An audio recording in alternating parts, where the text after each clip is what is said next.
Hi hello എല്ലാ കൂട്ടുകാർക്കും പുതിയൊരു വീഡിയോയിലേക്ക് സ്വാഗതം. ഇന്നത്തെ നമ്മുടെ ടോപ്പിക്ക് വളരെ ഇമ്പോർട്ടൻ്റ് ആയിട്ടുള്ളൊരു സബ്ജക്റ്റ് തന്നെയാണ്. എല്ലാവരും ക്യാഷ് ഉണ്ടാക്കുന്നത് നല്ല എഫേർട്ട് എടുത്തിട്ട് തന്നെയാണ്. അപ്പം നമുക്ക് പൈസ കിട്ടണമെങ്കിൽ നല്ല കഷ്ടപ്പാടാണ് ഏതൊരു ജോലിയാണെങ്കിലും.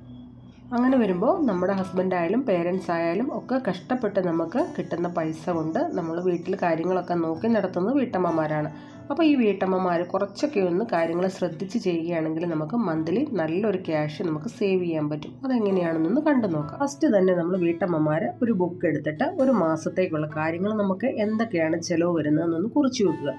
അതായത് പ്രൊവിഷൻസ് ആയാലും പാല്, പത്രം, അതുപോലെ തന്നെ കറണ്ട് ബില്ല്, ഗ്യാസിൻ്റെ ഇതൊക്കെ ഒന്ന് കുറിച്ച് വെക്കാനായിട്ട് ശ്രദ്ധിക്കുക. ഇങ്ങനെ ആകുമ്പോൾ നമുക്ക് ഒരു മാസം കറക്റ്റായിട്ട് നമുക്ക് എത്ര രൂപ ചിലവ് വരുന്നത് നമുക്ക് അറിയാൻ പറ്റും. പിന്നെ നമുക്ക് ഹോസ്പിറ്റൽ കേസ് അങ്ങനെയുള്ളത് നമുക്ക് അഡീഷണൽ ആയിട്ട് വരുന്നത് നമ്മൾ ഈ ഒരു കാര്യത്തിൽ പെടുത്തിയിട്ടില്ല. പിന്നെ നമ്മൾ ചെയ്യേണ്ടത് നമുക്ക് ഒരു മാസത്തേക്ക് വേണ്ട പ്രൊവിഷൻസ് കാര്യങ്ങൾ ഇതൊക്കെ നമ്മളൊന്ന് വാങ്ങിച്ച് സ്റ്റോർ ചെയ്ത് വെക്കുക. അതുപോലെ തന്നെ ഒരുപാട് ഓഫറിൽ കിട്ടുന്ന കാര്യങ്ങളൊക്കെ ചിലപ്പോൾ നമുക്ക് വേണ്ടാത്തതായിരിക്കും. അതൊന്നും നമ്മൾ ഒരുപാട് വാങ്ങി വെക്കാനായിട്ട് ശ്രമിക്കരുത്. അങ്ങനെ ആകുമ്പോൾ തന്നെ നമ്മുടെ ബഡ്ജറ്റിലൊന്നും അത് നിൽക്കില്ല. ഇപ്പം പ്രത്യേകിച്ച് സൂപ്പർ മാർക്കറ്റിലൊക്കെ നല്ല ഓഫറുകളാണ്. അതിലിപ്പം നമുക്കിപ്പോൾ 2 കിലോ വെളിച്ചെണ്ണയൊക്കെയാണ് ഒരു മാസം നമുക്ക് ആവശ്യം, അല്ലെങ്കിൽ 3 കിലോ ഒക്കെയാണ് ആവശ്യമെന്ന് വെച്ചാൽ ചിലപ്പോൾ 5 കിലോയുടെ 6 കിലോ 10 കിലോ അങ്ങനെയൊക്കെ ആയിരിക്കും ഓഫർ വരുന്നത്. അപ്പം നമുക്കത് വേസ്റ്റാണ്. ഒരുപാട് നമ്മളങ്ങനെ വാങ്ങിച്ച് വെച്ചാലും നമുക്കത് പിന്നെ യൂസ് ചെയ്യാൻ പറ്റാതെ വരും. അതുകൊണ്ട് കഴിയുന്നത് നമുക്ക് ആവശ്യമുള്ളത് മാത്രം വാങ്ങാനായിട്ട് ശ്രദ്ധിക്കുക. പിന്നെ നമ്മൾ വാങ്ങിക്കുന്ന പാക്കറ്റ് ഐറ്റംസൊക്കെ ഇതുപോലെ ഒരു കാണുന്ന ബേസിനിലോ അല്ലെങ്കിൽ ഒരു ഡബ്ബയിലോ ഒക്കെ ഇട്ട് വെക്കുകയാണെങ്കിൽ നമുക്ക് തീരുന്നതനുസരിച്ച് നമുക്ക് വാങ്ങാൻ പറ്റും. അപ്പോൾ നമുക്ക് അറിയാൻ പറ്റും എന്തൊക്കെ നമ്മുടെ കയ്യിലുണ്ടെന്നുള്ളത്. ബാക്കി പൊട്ടിച്ചിട്ടിട്ട് ബാക്കിയാണ് നമ്മൾ ആ ഒരു ബേസിനിൽ ഇങ്ങനെ വെച്ചിരിക്കുന്നത്. പിന്നെ അതേ പഞ്ചസാര, ഇപ്പം ഞാനിപ്പോൾ 2 കിലോയുടെ ഒരു പാക്കറ്റാണ് വാങ്ങിച്ചിരിക്കുന്നത്. ഈ 2 കിലോ എനിക്ക് ഏകദേശം ഒരാഴ്ച 2 ആഴ്ചത്തേക്കൊക്കെ കഷ്ടി കാണും. പിന്നെ നമുക്കൊരു പാക്കറ്റൂടെ വാങ്ങിച്ചാൽ മതി. അപ്പോൾ ഈ മാസം അങ്ങനെ അങ്ങ് പോകും. അല്ലാതെ നമ്മൾ ഒരുപാട് ഇപ്പോൾ 5 കിലോ ഒക്കെ ഒന്നിച്ച് വാങ്ങിച്ച് വെച്ചാൽ ചിലപ്പോൾ അതെല്ലാം തണുത്ത് കട്ട പിടിക്കാനൊക്കെയുള്ള ചാൻസ് ഉണ്ട്. അപ്പോൾ നമ്മൾ പഞ്ചസാരയൊക്കെ സ്റ്റോർ ചെയ്യുന്ന പാത്രം എപ്പോഴും നല്ല ഡ്രൈ ആയിട്ടിരിക്കാനായിട്ട് ആദ്യം ഒന്ന് ശ്രദ്ധിക്കുക. കംപ്ലീറ്റ് തീർത്തിട്ട് വേണം നമ്മൾ പുതിയ പാക്കറ്റൊക്കെ പൊട്ടിച്ചിടാനായിട്ട്. അപ്പം ഞാനിതുപോലെ കംപ്ലീറ്റ് തീർത്തതിന് ശേഷം നല്ലപോലെ കഴുകി ഉണങ്ങിയതിന് ശേഷം വീണ്ടും അതിലേക്ക് കുറച്ച് ടിഷ്യൂ പേപ്പർ വെച്ചിട്ടാണ് നമ്മൾ പഞ്ചസാര പൊട്ടിച്ചിടുന്നത്.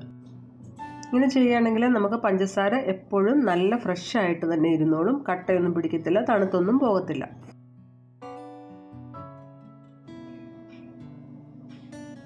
പഞ്ചസാര പോലെ തന്നെയാണ് ശർക്കരയും ഇതുപോലെ നമുക്ക് സ്റ്റോർ ചെയ്യാവുന്നതാണ്. നല്ല ഡ്രൈ ആയിട്ടുള്ള പാത്രത്തിൽ ടിഷ്യൂ പേപ്പർ വെച്ചതിന് ശേഷം ശർക്കരയും നമുക്ക് ഇതുപോലെ സ്റ്റോർ ചെയ്യാം. പിന്നെ ഞാൻ ഈ പഞ്ചസാരയിലേക്ക് ഇതുപോലെ ഒരു ചിരട്ടത്തവിയാണ് ഇട്ട് കൊടുക്കുന്നത്. ഇതാകുമ്പോൾ നമുക്ക് ചെറിയ കുപ്പിയിലേക്ക് നമുക്ക് പകർന്നു വെക്കാൻ എളുപ്പമുണ്ട്. പിന്നെ പഞ്ചസാരയിൽ ഈ ചിരട്ടത്തവി കിടക്കുമ്പം ഇത് ഡ്രൈ ആയിട്ട് തന്നെ ഇരുന്നോളും. ഇങ്ങനെയൊക്കെ ചെയ്യുകയാണെങ്കിൽ നമ്മുടെ പഞ്ചസാര നമുക്ക് ലാസ്റ്റൊക്കെ ആകുമ്പോഴത്തേക്ക് ഒട്ടും വേസ്റ്റ് ആകാതെ ഇരുന്നോളും. ഇനി നമ്മുടെ അടുത്തൊരു ടിപ്പെന്ന് പറയുന്നത്, നമ്മൾ ഇതുപോലെ ഡിഷ് വാഷ് ലിക്വിഡൊക്കെ വാങ്ങിച്ചാൽ ഈ ഒരു ബോട്ടിൽ നിന്ന് തന്നെ നമ്മൾ യൂസ് ചെയ്യുകയാണെങ്കിൽ നമുക്കിത് ഒരാഴ്ച ഉപയോഗിക്കേണ്ടത് നമുക്കിത് ഒരു 3-4 ദിവസം കൊണ്ട് പെട്ടെന്ന് തന്നെ ഇത് തീർന്നു പോകും. അപ്പം അത് ഒഴിവാക്കാനായിട്ട് നമ്മൾ കുറച്ച് ഒന്ന് സേവ് ചെയ്യാനായിട്ട് ഇതുപോലെ മറ്റൊരു ബോട്ടിലേക്ക് കുറച്ചൊന്ന് ഒഴിച്ചു കൊടുത്തിട്ട് ഇതിലേക്ക് നമ്മൾ വെള്ളം കൂടെ ചേർത്ത് നല്ലപോലെ ഒന്ന് ഡൈല്യൂട്ട് ചെയ്ത് വെക്കുകയാണ്. ഇങ്ങനെ ചെയ്ത് വെക്കുകയാണെങ്കിൽ നമുക്ക് പൈസ സേവ് ചെയ്യുന്നതിലുപരി നമ്മുടെ പാത്രങ്ങളൊക്കെ ഒരുപാട് കട്ടിയായിട്ട് ഈ ലിക്വിഡ് ഉപയോഗിച്ച് വാഷ് ചെയ്യുന്നതിലും ഇതുപോലെ ലൈറ്റായിട്ട് നമ്മൾ ഇതുപോലെ ഡൈല്യൂട്ട് ചെയ്ത് ഈ ഒരു ലിക്വിഡ് വെച്ച് പാത്രങ്ങളൊക്കെ വാഷ് ചെയ്യുകയാണെങ്കിൽ പെട്ടെന്ന് നമ്മുടെ പാത്രങ്ങളിൽ നിന്ന് ഇതിൻ്റെ അംശം പോയി കിട്ടുകയും ചെയ്യും. പിന്നെ നമ്മുടെ ഹെൽത്തിന് ഒത്തിരി ദോഷമാണ് ഇതൊക്കെ. ഒരുപാട് നമ്മുടെ പാത്രങ്ങളിൽ എത്ര കഴിയാലും ചിലപ്പം പോയെന്ന് വരികയില്ല. അപ്പം ഇങ്ങനെ ചെയ്യുകയാണെങ്കിൽ നമുക്ക് ഈ ഒരു ലിക്വിഡ് കുറേ കാലം യൂസ് ചെയ്യാനും പറ്റും. പിന്നെ നമ്മുടെ ഹെൽത്തിനും വലിയ ദോഷമൊന്നുമില്ല.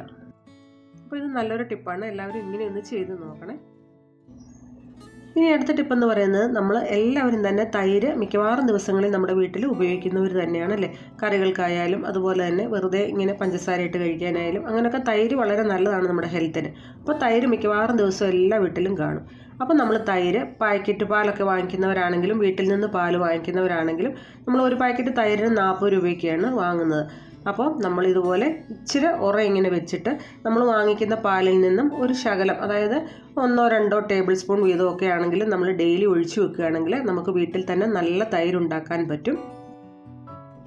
ഈ ഒരു രീതിയിൽ ചെയ്യുകയാണെങ്കിൽ നമുക്ക് നല്ലൊരു പൈസ തന്നെ സേവ് ചെയ്യാൻ പറ്റും. അപ്പോൾ ഈ ഒരു പാക്കറ്റ് തൈരെന്ന് പറഞ്ഞാൽ 40 രൂപ കൊടുത്തൊക്കെ നമ്മൾ വാങ്ങിച്ചാൽ ഒരു ദിവസത്തേക്ക് അല്ലെങ്കിൽ 2 ദിവസത്തേക്ക് മാക്സിമം കാണുള്ളൂ. ഇതാകുമ്പോൾ നമുക്കിങ്ങനെ ഡെയിലി ഒഴിച്ചു വെക്കുകയാണെങ്കിൽ നമുക്ക് കുറേ ദിവസം ഈ ഒരു നഷ്ടപ്പെടാതെ നല്ല തൈര് കഴിക്കാൻ പറ്റും. പിന്നെ ഒരു കാര്യം ശ്രദ്ധിക്കേണ്ടത്, നമ്മളിങ്ങനെ ഡെയിലി ഒഴിച്ചു വെക്കുമ്പോൾ പാത്രം ദിവസം ഒന്ന് മാറി നമ്മൾ ഇത് ഒഴിച്ചു വെക്കാനായിട്ട് ശ്രദ്ധിക്കണം. ഇല്ലെങ്കിൽ ഒരു ടേസ്റ്റ് വ്യത്യാസം വരും. ഇനിയിപ്പോൾ അടുത്ത ടിപ്പെന്ന് പറഞ്ഞാൽ നമ്മുടെ കയ്യിൽ മീൻ കറിയൊക്കെ ഇരിപ്പുണ്ടെങ്കിൽ അപ്പോൾ ഇന്ന് തന്നെ മീൻ ഫ്രൈ ചെയ്തും കൂടെ നമുക്ക് കഴിക്കണമെന്ന് നിർബന്ധമില്ലെങ്കിൽ നമുക്ക് ഇതുപോലെ ഫ്രൈ അടുത്ത ദിവസം ആക്കിയാലും കുഴപ്പമൊന്നുമില്ല. അപ്പം നമുക്ക് പിറ്റേ ദിവസത്തേക്കും ഒരു കറിയാവും. അപ്പോൾ നമുക്ക് അത്രയും കൂടെ നമുക്ക് പൈസ ലാഭിക്കാൻ പറ്റും. അതായത് നമ്മൾ ഇന്നിപ്പം കറി മതി എങ്കിൽ നാളെ നമുക്കിത് വറുത്താൽ മതി എന്നുണ്ടെങ്കിൽ മാത്രം. അപ്പം ഈ ഒരു കാര്യം ചെറിയൊരു കാര്യമാണെങ്കിലും ഒന്ന് ശ്രദ്ധിച്ചാൽ നന്നായിരിക്കും. ഇനിയിപ്പോൾ അടുത്തൊരു ടിപ്പെന്ന് പറഞ്ഞാൽ നമ്മൾ തേനൊക്കെ എല്ലാവരും തന്നെ ഉപയോഗിക്കുന്നവരാണല്ലോ. മിക്കവാറും മരുന്നിനൊക്കെ തേനൊക്കെ ആവശ്യമാണ്. അപ്പോൾ എല്ലാ വീട്ടിലും തന്നെ തേൻ കാണും. അപ്പോൾ നമ്മൾ ഈ ചെറിയ ചെറിയ ബോട്ടിലുള്ള തേൻ വാങ്ങാതെ ഇതുപോലെ നാടൻ തേൻ വിൽക്കപ്പെടുന്നിടത്തു നിന്നൊക്കെ ഇതുപോലെ 1 ലിറ്ററൊക്കെ വാങ്ങിക്കുകയാണെങ്കിൽ നമുക്ക് നല്ല ലാഭമാണ്. അതുപോലെ തന്നെ നമുക്ക് നല്ല ശുദ്ധമായ തേനാണ് ലഭിക്കുന്നതും. അതുപോലെ തേന് ശുദ്ധമായത് കിട്ടുന്നത് നല്ല വിശ്വാസമുള്ളിടത്തുനിന്ന് വേണം നമ്മൾ വാങ്ങാനായിട്ട്. അപ്പം നമ്മൾ ഈ ചെറിയ ചെറിയ ബോട്ടിലുള്ളത്, അതായത് മെഡിക്കൽ സ്റ്റോറിൽ നിന്ന് അങ്ങനെയൊക്കെ വാങ്ങിക്കുന്നതിലും വളരെ ലാഭമാണ്. ഇതുപോലെ ശുദ്ധമായ തേൻ ഇതുപോലെ 1 ലിറ്റർ വാങ്ങിയാൽ. ഈ തേനിപ്പം നമ്മൾ വാങ്ങിച്ചിരിക്കുന്നത് തൊടുപുഴയിൽ നിന്നാണ്, നമ്മുടെ അടുത്ത് തന്നെയാണ്. അപ്പം നമുക്ക് ഇത് 350 രൂപയ്ക്ക് 1 ലിറ്റർ തേൻ കിട്ടിയിട്ടുണ്ട്. നല്ല ശുദ്ധമായ തേനാണ്. അപ്പം നമ്മൾ ചെറിയ ബോട്ടിലാണെങ്കിൽ 100 ഗ്രാമിന് തന്നെ 60-70 ഒക്കെ രൂപയാണ് നമ്മൾ കൊടുത്ത് വാങ്ങുന്നത്. അപ്പോൾ ഇങ്ങനെയുള്ള ചെറിയ കാര്യങ്ങളൊന്ന് ശ്രദ്ധിക്കുകയാണെങ്കിൽ നമുക്ക് നല്ലൊരു പൈസ സേവ് ചെയ്യാൻ പറ്റും. ഇനിയിപ്പോൾ അടുത്തൊരു ടിപ്പെന്ന് പറഞ്ഞാൽ നമ്മൾ കോഫി പൗഡറൊക്കെ ഇതുപോലെ എപ്പോഴും ഫ്രിഡ്ജ് വെക്കണമെന്നില്ല. ഫ്രിഡ്ജ് വെച്ചാൽ കട്ട പിടിക്കില്ല എന്നുള്ളതാണ്. എങ്കിലും നമ്മൾ ചിലപ്പോൾ ഒക്കെ പുറത്തൊന്ന് വെച്ചെന്നിരിക്കും. അപ്പോൾ ഇങ്ങനെ കട്ട പിടിക്കാതിരിക്കാനായിട്ട് ഇതുപോലെ ഇതിൻ്റെ മുകളിൽ ഒരു ടിഷ്യൂ പേപ്പർ വെച്ച് കൊടുത്തിട്ട് നല്ലപോലെ ക്ലോസ് ചെയ്യുക. ഇങ്ങനെ വെക്കുകയാണെങ്കിൽ നമുക്കിത് തുറന്നെടുക്കാനും എളുപ്പമാണ്. ഈ കോഫി പൗഡർ ഒട്ടും തന്നെ കട്ടയൊന്നും പിടിക്കത്തില്ല. പുറത്ത് വെച്ചാലും യാതൊരു പ്രശ്നവുമില്ല. അപ്പോൾ ഈ കാര്യം ഒന്ന് ശ്രദ്ധിച്ചാൽ നമുക്ക് നല്ലതായിട്ട് കോഫി പൗഡർ ഇരുന്നോളും. ഇതിപ്പോൾ കട്ട പിടിച്ചു പോയാൽ നമ്മളത് വെറുതെ വേസ്റ്റ് ആക്കത്തേ ഉള്ളൂ. ഇനിയിപ്പോൾ അടുത്തൊരു ടിപ്പെന്ന് പറഞ്ഞാൽ നമുക്ക് ഉരുളക്കിഴങ്ങ് നമ്മൾ ഒരുപാടൊക്കെ വാങ്ങിച്ച് വെച്ചാലും, ഇപ്പോൾ ഒരുപാട് വാങ്ങിച്ചില്ല 1/2 കിലോ ഒക്കെ തന്നെ ഉള്ളെങ്കിലും ചില സമയത്ത് അത് മുളച്ചു പോകാനും അതുപോലെ തന്നെ ആ ഒരു പച്ചക്കളറൊക്കെ വരാൻ ചാൻസ് ഉണ്ട്. അപ്പോൾ നമ്മൾ എന്ത് ചെയ്യണം, ഇതുപോലെ ഉരുളക്കിഴങ്ങും നമ്മുടെ വെളുത്തുള്ളിയും കൂടെ ഒരു പാത്രത്തിലിട്ട് വെക്കാനായിട്ടൊന്ന് ശ്രദ്ധിക്കുക. ഇങ്ങനെ നമ്മൾ എപ്പോൾ ഉരുളക്കിഴങ്ങ് വാങ്ങിച്ചാലും ഇതിൻ്റെ കൂടെ നമ്മുടെ ഈ ഒരു വെളുത്തുള്ളിയും കൂടെ ഇട്ട് വയ്ക്കുകയാണെങ്കിൽ ഉരുളക്കിഴങ്ങിന് യാതൊരു കേടും സംഭവിക്കത്തില്ല. എത്ര കാലം വേണമെങ്കിലും ഇതുപോലെ തന്നെ നല്ല ഫ്രഷായിട്ട് ഇരുന്നോളുകയും ചെയ്യും. മുളയ്ക്കത്തൊന്നുമില്ല കേട്ടോ. ഇനി നമ്മുടെ അടുത്തൊരു യൂസ്ഫുൾ ടിപ്പ് എന്ന് പറഞ്ഞാൽ ഇതുപോലെ നമ്മൾ അവലൊക്കെ വാങ്ങിച്ചു കഴിഞ്ഞാൽ എപ്പോഴും ഒന്നും നമ്മൾ അവൽ ഉപയോഗിക്കണമെന്നില്ല. ഇപ്പം നമ്മൾ ആഴ്ചയിൽ ഒരു ദിവസമോ വല്ലതും എടുത്താലായി. അപ്പോൾ അങ്ങനെ വരുമ്പം ഈ അവൽ പെട്ടെന്ന് ഇതിൽ പ്രാണികളൊക്കെ വരും. അപ്പോൾ അങ്ങനെ വരാതിരിക്കാനും നമ്മുടെ അവൽ ഒട്ടും തന്നെ നമുക്ക് നഷ്ടപ്പെടുത്താതിരിക്കാനും ഉള്ളൊരു ടിപ്പാണ്. ഇതുപോലൊരു പാനിലേക്ക് ഇട്ടിട്ട് ജസ്റ്റ് 1-2 മിനിറ്റ് ഇതൊന്ന് റോസ്റ്റ് ചെയ്യുക. ഒരുപാട് സമയമൊന്നും നമ്മൾ റോസ്റ്റ് ചെയ്യേണ്ട. നമ്മൾ വാങ്ങിച്ചുകൊണ്ട് വരുമ്പോൾ അപ്പോൾ തന്നെ ഇതുപോലെ നമ്മളൊന്ന് പാക്കറ്റിൽ നിന്ന് പൊട്ടിച്ചിട്ടിട്ട് ഇതുപോലെ 1-2 മിനിറ്റ് ഒന്ന് റോസ്റ്റ് ചെയ്താൽ മതി. അതായത് നമ്മളിങ്ങനെ കൈ കൊണ്ട് എടുത്ത് നോക്കുമ്പോൾ ഇങ്ങനെ ഒടിയുന്ന ആ ഒരു പാകം മാത്രം മതി. ശേഷം നമുക്കിത് തണുക്കാനായിട്ടൊരു പാത്രത്തിലേക്ക് മാറ്റി വെച്ചിട്ട് നല്ലപോലെ തണുത്തിട്ട് നമുക്കിത് തിരിച്ച് ബോട്ടിലേക്ക് ഇട്ട് വെക്കാം.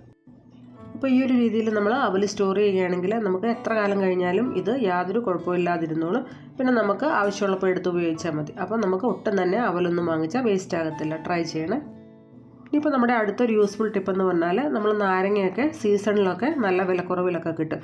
അപ്പോൾ എൻ്റെ കയ്യിൽ ഇപ്പോൾ ഈ ഒരു 5-6 ഉള്ളത്. അത് ഞാനിന്ന് കാണിക്കുകയാണ്.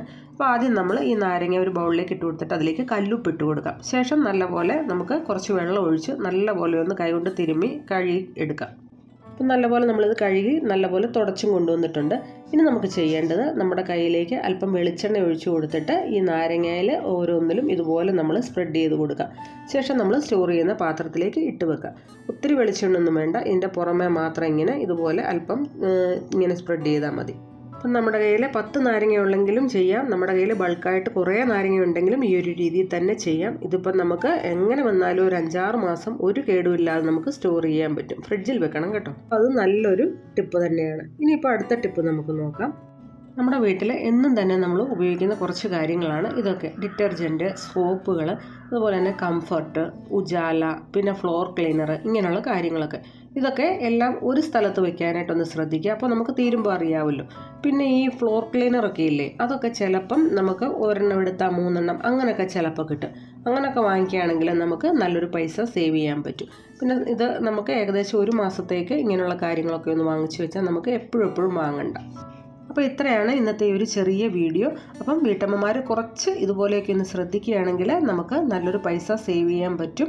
അപ്പോൾ ഇനി മറ്റൊരു വീഡിയോയിലൂടെ ഇതിലെ കുറച്ച് കാര്യങ്ങളും കൂടെ ഞാൻ ഉൾപ്പെടുത്തുന്നതായിരിക്കും. അപ്പോൾ വീഡിയോ ഇഷ്ടപ്പെടുകയാണെങ്കിൽ ഇതുപോലെയൊക്കെ ഒന്ന് ചെയ്ത് നോക്കുക. നമുക്ക് നല്ലൊരു റിസൾട്ട് കിട്ടുന്നതായിരിക്കും. അപ്പോൾ എന്നും പറയുന്ന പോലെ വീഡിയോ ഇഷ്ടമായെങ്കിൽ ലൈക്ക് ചെയ്യുക, കമൻറ്റ് ചെയ്യുക, ഷെയർ ചെയ്യുക, സപ്പോർട്ട് ചെയ്യുക. വീണ്ടും മറ്റൊരു യൂസ്ഫുൾ വീഡിയോയുമായിട്ട് കാണാം. Take care. Bye bye.